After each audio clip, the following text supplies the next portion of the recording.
Cette conférence des pasteurs était très attendue et ils sont nombreux à répondre favorablement à l'invitation de ce 20 octobre 2024 des éditions Presse Biblique Africaine. Au cœur des échanges, le pasteur et la gestion de sa santé. Pour la structure organisatrice, la motivation est noble.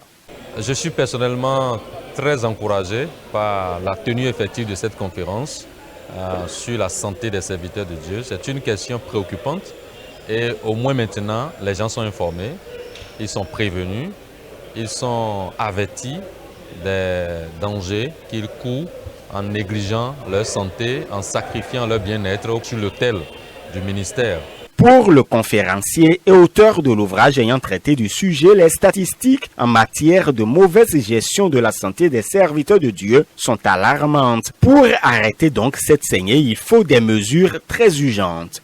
Eh bien, je constate que la plupart sont dans les problèmes dans lesquels j'étais et la plupart quand même ils ont compris que le pasteur a besoin de prendre certaines dispositions pour ne pas tomber dans des erreurs.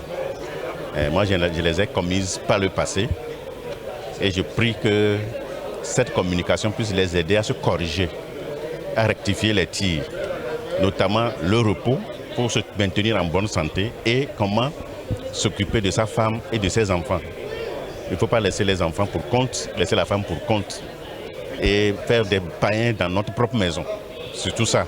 Avec des illustrations fortes et de poignants témoignages, le conférencier du jour a montré la nécessité pour les hommes et servantes de Dieu de prendre soin de leur santé et de leur famille. Des participants n'ont pas manqué d'exposer des préoccupations pour une meilleure compréhension de la question. D'autres se félicitent par ailleurs de la tenue d'une telle assise.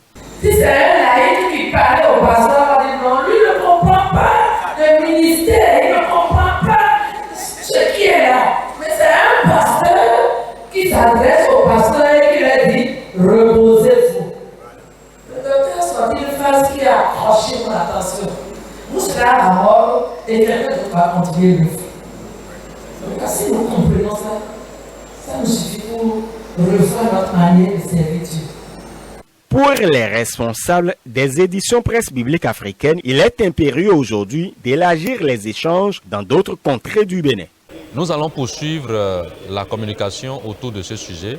Nous allons poursuivre la sensibilisation dans le corps des serviteurs de Dieu, des ouvriers de Dieu à divers niveaux, pour qu'ils comprennent que le corps doit être maintenu en bon état pour réussir le travail que Dieu leur a confié. Et ça va se faire par les petits regroupements dans des régions comme des ateliers de formation des pasteurs. On va introduire le sujet dans la formation systématique des pasteurs. On va introduire le sujet quand il y aura les conventions, quand il y aura des séminaires, pour que de plus en plus les églises s'approprient le sujet du bien-être de leurs ouvriers. Parce que les pasteurs sont les ouvriers, les employés des églises, mais ils sont parfois utilisés au-delà de la possibilité humaine. Et c'est ça qui crée tous les drames que nous voyons. Si Dieu le permet, avec la disponibilité des uns et des autres, l'église de Ouagadougou est prête à recevoir le révérend Adadé pour le même sujet et je crois que ce sera possible l'année prochaine, 2025. Les éditions Presse Biblique Africaine sont une maison d'édition basée à Abomey-Calavi au Bénin. Elle publie des ouvrages de langue française écrits par les Africains pour l'édification du corps de Christ dans le monde. Sa vision est de transformer le lectorat francophone par la littérature chrétienne de qualité produite par les Africains. 6 nouveaux ouvrages sont à paraître bientôt.